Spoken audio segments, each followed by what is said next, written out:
नमस्कार प्रेक्षकांनो, आजच्या एपिसोडमध्ये इथे रागिनीने अभिजितला किडनॅप करायला सांगितलेलं असतं. अभिजित अजूनही बेशुद्धच असतो. त्यानंतर प्रेक्षकांनो, रागिनीचा एक माणूस अभिजितच्या हातातून त्याचं ब्लड घेण्यासाठी आलेला असतो. तेव्हा इथे अभिजित म्हणत असतो, हे काय करताय तुम्ही? काय करताय? आणि मला इथे कशासाठी घेऊन आलात? तेव्हा तो माणूस म्हणत असतो, हलू नकोसा, सुई आहे तुझ्या हातामध्ये, मला हळूवारपणे तुझं ब्लड घेऊ दे. जर हल्लास तर सुई तुटेल आणि मग काय होईल तुला माहिती आहे ना. त्याच्यामुळे अजिबात हळू नकोस, असं रागिनीच्या या गुंडाचं म्हणणं असतं. तेव्हा अभिजित म्हणत असतो, अरे काय करताय तुम्ही? कशाला मला इथे घेऊन आलात? तेव्हा रागिनी म्हणते, अरे कशाला घेऊन आलो म्हणजे आम्हाला सिद्ध करायचं आहे ना की तू अभिजित नाही आहेस म्हणून. तुझ्या विरोधामध्ये जास्तीत जास्त मला पुरावे गोळा करायचे आहेत, म्हणून तुला इथे घेऊन आली. आता बघ, पहिला पुरावा तर मला मिळाला आहे, ज्याने हे सिद्ध होईल की तू अभिजित नाही आहेस म्हणून. तुझी ती सही, अभिजितची सही आणि तुझ्या सिग्नेचरमध्ये खूपच जास्त फरक आहे. त्याच्यामुळे सिग्नेचरवरून सगळेजण लगेच ओळखतील की तू अभिजित नाही आहेस म्हणून.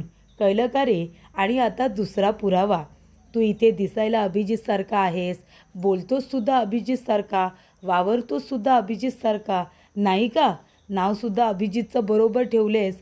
अभिजितबद्दल जेवढी माहिती तुला हवी होती सगळी माहिती तू मिळवलीस, म्हणून तू डिक्टो अभिजित वाटतोयस. पण मला माहिती आहे ना, तू अभिजित नाहीच आहेस. कारण कसं आहे, अभिजित माझा मुलगा होता, त्याला मी अगदी व्यवस्थित ओळखते. कळलं? म्हणूनच माझा तुझ्यावरती विश्वास नाही आहे. तू माझा अभिजित नाही आहेस असं मला वाटतं. तू त्याच्यासारखा दिसू शकतोस, पण त्याच्यासारखं रक्त तर त्याच्यासारखं तुझं नसेलच. म्हणून आता हे ब्लड सॅम्पल, आता तुझं ब्लड ग्रुप चेक केलं जाणार आणि मग लगेच कळेल की तुझं ब्लड ग्रुप हे अभिजितच्या ब्लड ग्रुपबरोबर मॅच होतच नाही आहे. त्याचा ब्लड ग्रुप वेगळा आहे. तुझं आता कुठलं आहे ना, ते आम्हाला लवकरच कळेल. तेव्हा प्रेक्षकांनो, इथे आता रागिनी म्हणत असते, तू माझा मुलगा नाही आहेस रे. कसं आहे ना, अभिजितने जिवंत राहणं हे मला परवडणारच नाही आहे. रागिनी आपल्या मनामध्ये म्हणत असते, मला माहिती आहे तू खोटा अभिजित आहेस, पण खोट्या अभिजितनेसुद्धा माझ्यासाठी जिवंत राहणं धोक्याचं असू शकतं. त्याच्यामध्ये तू ज्या पद्धतीने अभिजितसारखा वावरतोयस ना, त्या पद्धतीने तर मला अजूनच भीती वाटते. सगळ्यांनी तुझ्यावरती विश्वास ठेवला आहे. हळूहळू तू सगळं काही उद्ध्वस्त करशील, बळकावशील असं मला वाटतंय. तेव्हा रागिनी म्हणते, अरे तू एकदाचा मेलास ना की मला अभिजितच्या टर्म इन्शुरन्सचे पैसे मिळतील. तू परत आलास म्हणून तो चेक माझ्या हातातून गेलेला आहे. पण आता एकदा का तू मेलास ना की मग तो चेक मला परत मिळेल आणि ते पैसे माझे आहेत. ते पैसे मला हवेच आहेत. म्हणूनच आता तू जिवंत राहता कामा नये याची सगळी तयारी करून ठेवली आहे मी. कळलं तुला? तुला अशा पद्धतीने मारणार आहे ना मी, अशा पद्धतीने मारणार आहे की कुणालाही माझ्यावरती संशय येताच कामा नये. हार्ट अटॅकने मृत्यू झाला पाहिजे तुझा, हार्ट अटॅकने. कळलं का? म्हणून बघ मी तुझ्यासाठी काय घेऊन आले. तेव्हा इथे अभिजित म्हणत असतो, आई अगं काय करतेस तू? अगं मी तुझा मुलगाच आहे अभिजित. तेव्हा रागिनी म्हणते, गप्प बसा. पुन्हा एकदा जर मला आई म्हणालास ना तर काय वाट लावेन तुझी. परत मला आई म्हणायचं नाही. तू माझा अभिजित नाही आहेस, मुलगा नाही आहेस तू माझा. तेव्हा इथे आता अभिजित म्हणत असतो, आई अगं असं का वागतेस तू माझ्याबरोबर? हे बघ आई, असं काही करू नकोस ज्याने नंतर तुला पश्चाताप होईल. मला मारू नकोस गं, एवढी क्रूर बनू नकोस माझ्या बाबतीत. तेव्हा रागिनी म्हणत असते, अरे तेच तर ना, तू जर माझा मुलगा असतास ना तर तुला कळलं असतं की मी किती नीच आहे, ते मी किती क्रूर आहे ना. ते अभिजितला बरोबर माहिती आहे मी काय करू शकते आणि काय नाही. तुला ते माहिती नाही आहे, म्हणूनच तो म्हणतोयस की असं काही करू नकोस, तुला नंतर पश्चाताप होईल. असा विचार अभिजितने कधीच केला नसता. कळतंय का तुला मी आता काय करणार आहे हे तुला माहिती आहे? हे बघ, हे आहे ना, आता मी तुझ्या कानाला लावणार, हे हेडफोन तुझ्या कानाला लावणार आणि जोरात म्युझिकचा आवाज करणार. जोरात म्युझिकचा आवाज केल्यानंतर मग तुझ्या कानाचे पडदे फाटतील. कानाचे पडदे फाटल्यानंतर तुझ्या हृदयावरती इथे खूपच जास्त प्रेशर येईल आणि मग तुला हार्ट अटॅक येईल आणि तू हार्ट अटॅकने मरशील. कळलं का तुला? तेव्हा प्रेक्षकांनो, अभिजित म्हणत असतो, नको आई प्लीज नको, असं काही करू नकोस की नंतर तुला वाईट वाटेल, तुला पश्चाताप होईल, कारण मी तुझा मुलगा अभिजितच आहे. काहीही कर, ब्लड सॅम्पल घे नाही तर काही घे, मी आहे अभिजित, त्याच्यामध्ये बदल होणार नाही. त्यानंतर प्रेक्षकांनो, इथे भूमी आता रिक्षाला हात करत असते. तिला घाईघाईने अभिजितला वाचवण्यासाठी जायचं असतं. ती म्हणते, अरे देवा, जेव्हा घाई असते ना तेव्हाच मला एकसुद्धा रिक्षा मिळणार नाही आणि आता तर मला खूपच जास्त घाई आहे. तेव्हा एक रिक्षा ती जबरदस्तीने आता थांबवते. प्रेक्षकांनो, एवढ्या मोठ्या कंपनीचा मालक आकाश आणि इथे भूमीसाठी साधी एक गाडी नसू शकते का? सारखी आपली भूमी स्टार्टिंगपासून ते आत्तापर्यंत रिक्षाने प्रवास करते. जेव्हा आकाश बरोबर असेल तेव्हाच काय ती गाडीमधून प्रवास करते, नाहीतर प्रत्येक वेळेला रिक्षामधूनच ती इकडे तिकडे जात असते. त्यानंतर प्रेक्षकांनो, इथे आता रागिणीने चांगला बंदोबस्त केलेला असतो. इथे अभिजितचा त्याच्या कानाला आता त्रास होत असतो. तो म्हणत असतो, आई प्लीज काढ, हे प्लीज काढ. रागिणी काही काढायला तयार नसते. इथे आता भूमी रिक्षातून खाली उतरलेली असते आणि अभिजितला वाचवण्यासाठी ती येत असते. अभिजितला खूपच जास्त त्रास होत असतो आणि रागिणी त्या सगळ्याची मज्जा घेत असते. रागिणीला फक्त वाटत असतं की अभिजित जिवंत नाहीच आहे, कारण त्याला तिने स्वतःने मारलेलं असतं. तिने स्वतःनेच त्याचा खून केला आहे, गळा दाबून त्याला मारून टाकलं आहे. मग ती या माणसावरती का विश्वास ठेवेल? कारण तिला माहिती आहे खुनी तर मीच आहे. जर तो माणूस जिवंतच नाही आहे तर माझा अभिजित परत कसा काय येऊ शकतो? म्हणून ती इथे अभिजितला आता त्रास देऊन देऊन तिला आता त्याला ठार मारायचं असतं. त्यानंतर प्रेक्षकांनो, भूमी आता लोकेशनच्या ठिकाणी पोचलेली असते. भूमी आता त्याच ठिकाणी आलेली असते ज्या ठिकाणी इथे अभिजितला ठेवण्यात आलेलं असतं. तेव्हा अभिजितचा आवाज येत असतो, रागिणीच्या हसण्याचा आवाज येत असतो. इथे अभिजित जोरजोरात ओरडत असतो. तो सगळा आवाज आल्यानंतर इथे आता भूमी म्हणते, अभिजित, अभिजित तुम्ही आतमध्ये आहात का अभिजित? तेव्हा इकडे रागिणी आता घाबरते, कारण भूमीचा तिला आता आवाज येतो. भूमी म्हणत असते, अभिजित तुम्ही आतमध्ये आहात का? तेव्हा रागिणी म्हणते, अरे देवा, ही भूमी इथे काय करते? भूमी कशाला बरं इथे आली असेल? आणि आता तर काही एकटी तर आली नसेलच, गायकवाड वगैरे सगळा गोतावळा सोबत घेऊन आली असेल. पण तिला कसं कळलं की आम्ही इथे आहोत ते? कुणी सांगितलं असेल तिला? ही भूमी पण ना नको त्यावेळी नको तिथे हिला टपकायची सवयच झाले, असं इथे रागिणीचं म्हणणं असतं. रागिणीला खूप राग आलेला असतो, चिडलेली असते ती की आता या माणसाला मी संपवलं असतं. एकदाचा अभिजित नावाचा चॅप्टर कायमचा बंद झाला असता. आता ह्या माणसाला अभिजित बरोबर मी नक्की काय काय केलं आहे हे सगळं माहिती आहे की काय? आणि याने जर सगळ्यांना सांगितलं तर, माझं नाव सांगितलं तर, की मीच याला इथे किडनॅप करून ठेवलं होतं, असं जर या माणसाने भूमीला सांगितलं तर आता मी काय करू? पण आता सध्या तरी मला इथून जायला हवं. आणि म्हणूनच रागिणी तिथून गायब होते, तिथून मागच्या बाजूने पळून जाते. त्यानंतर प्रेक्षकांनो, इथे भूमी आता दरवाजा जोरजोरात त्याला धक्के मारून उघडते आणि तेही आतमध्ये आलेले असते. तेव्हा भूमी इथे धक्क्याने आतमध्ये येते आणि म्हणते, अभिजित कुठे आहात तुम्ही? अभिजित हे काय होते तुम्हाला? आणि तुमच्या कानाला काय लावले? अभिजित म्हणतो, काढ, काढते आधी काढ. तेव्हा भूमी म्हणते, हो काढते काढते. आणि भूमी त्याच्या कानाचे ते हेडफोन्स आधी काढून बाजूला ठेवते. नंतर त्याचे हात सोडते. नंतर त्याच्या मानेमध्ये रशी टाकलेली असते ती काढते.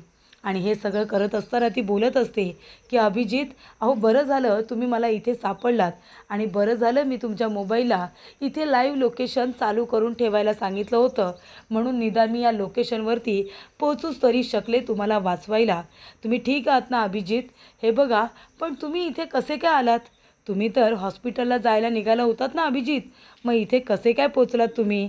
अभिजित, हॉस्पिटलमधून फोन आला होता की तुम्ही तिथे गेलाच नाही म्हणून म्हणून मी तुमचं लोकेशन चेक केलं आणि मग इथलं लोकेशन दाखवलं आणि मी या ठिकाणी पोचले.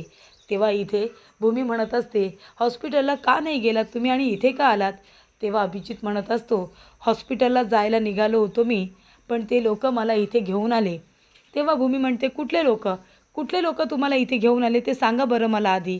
तेव्हा इथे अभिजित म्हणत असतो की रागिनी पटवर्धन आणि तिच्या माणसांनी मला इथे आणलं आणि मला त्रास देण्याचा प्रयत्न सुरू होता. ती म्हणते, तुमच्या कानातून रक्त येते, प्लीज तुमचा जरा रुमाल देता का? रुमाल असेल तर द्या बरं मला. तेव्हा अभिजित आपला रुमाल देतो.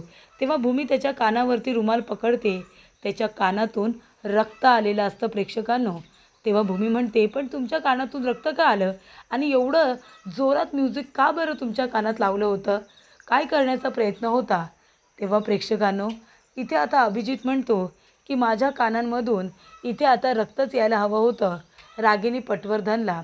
म्हणजे माझ्या कानांमध्ये हे लाऊड म्युझिक लावलं होतं, त्यामुळे माझ्या कानाचे पडदे फाटतील, माझ्या हृदयावरती या सगळ्याचं प्रेशर येईल आणि मग मात्र मला हार्ट अटॅक येईल आणि हार्ट अटॅकने माझा मृत्यू होईल, असा प्रयत्न इथे आता रागिनी पटवर्धन हिने केलेला असतो आणि ते अभिजित भूमीला सांगतो.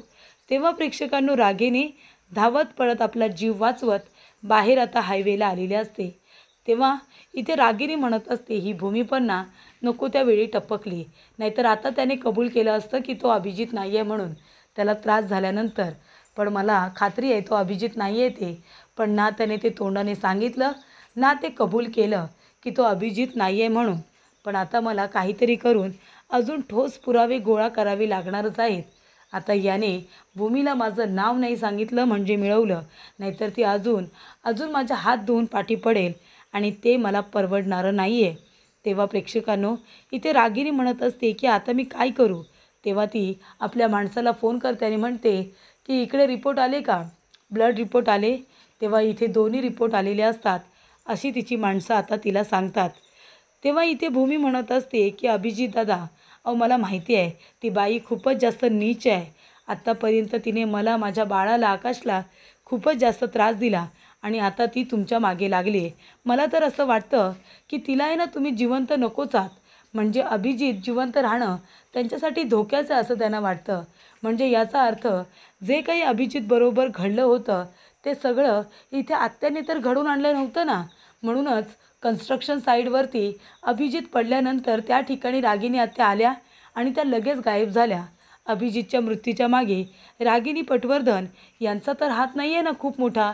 नक्कीच काहीतरी असं घडलं आहे जे खूप विचित्र आहे आणि ते रागिनी आत्यानेच अभिजितच्या बाबतीत केले. तेव्हा अभिजित म्हणतो, अगदी बरोबर. बलदेव म्हणतो तसंच आहे. ती बाई खूपच जास्त डेंजरस आहे. तिनेच हे सगळं घडून आणले. अभिजितच्या बाबतीत तिनेच काहीतरी चुकीचं केलं. त्यानंतर प्रेक्षकांनो, इकडे आता भूमी म्हणत असते, दादा चला आधी आपण डॉक्टरांकडे चला. आणि इथे भूमी आता बलदेवला डॉक्टरांकडे घेऊन आलेली असते. डॉक्टरांकडून बाहेर आल्यानंतर भूमी म्हणत असते की बरं झालं दादा, तुमच्या कानांना जास्त काही इंजुरी झाली नाही आहे, तुम्हाला इतका काही त्रास होणार नाही आहे असं डॉक्टरांनी सांगितलं आहे. बरं झालं, थोडक्यात निभावलं. पण इथे आता भूमी म्हणते, दादा मी काय म्हणते, तुम्ही बॅकआउट केलं तरीसुद्धा चालेल. हे बघा, ही लढाई माझी आहे. मी इथे तुम्हाला माझ्या मदतीसाठी घेऊन आले. मला असं वाटलं होतं रागिनी आत्या तुम्हाला त्यांचा मुलगा म्हणून स्वीकारतील आणि मग आपण आपली पुढची जी पावलं आहेत ती टाकली असती. आपलं पुढचं प्लॅनिंग आपण केलं होतं. पण इथे रागिनी आत्या तर इतके आडेवेडे घेत आहेत की तुम्हाला मुलगा म्हणायला त्या तयारच नाही आहेत. मग पुढे आपण आपला प्लॅन सक्सेसफुल कसा काय करणार? हे बघा, तुम्हाला जर काही झालं तर तुमच्या आईकडे लक्ष कोण देणार? त्यांच्या तर नजरेला नजर देऊ शकणार नाही मी. तेव्हा भूमी म्हणते, नाही बास झालं दादा, तुम्ही मागे हटा. आता ही लढाई माझी आहे, मी लढेन. आणि तसंही माझ्यावरती, आकाशवरती, क्षितिजावरती रागिनी पटवर्धनमुळे खूप संकट आली आहेत. आम्ही खूप काही सहन केलं आहे. पण माझ्यामुळे तुम्हाला जर काही झालं तर मला ते अजिबात आवडणार नाही. म्हणून मी तुम्हाला सॉरी म्हणते दादा, माझ्यामुळे तुम्हाला इतका त्रास सहन करावा लागला. पण तुम्ही आता बॅकआउट घ्या. तेव्हा प्रेक्षकांनो, इथे अभिजित म्हणत असतो, अजिबात नाही. तेव्हा भूमी म्हणते, नाही दादा असं नका करू. हवं तर वरच्या खर्चांना मी तुम्हाला 5 लाख रुपये अजून देते. 5 लाख रुपये घ्या आणि तुम्ही तुमच्या आईला अजून चांगले ट्रीटमेंट द्या वरच्या खर्चासाठी. तेव्हा प्रेक्षकांनो, इथे अभिजित म्हणत असतो की इथे मी जरी तुमची मदत करतोय तरी माझ्या आईची काळजी तुम्हीच घेताय ना.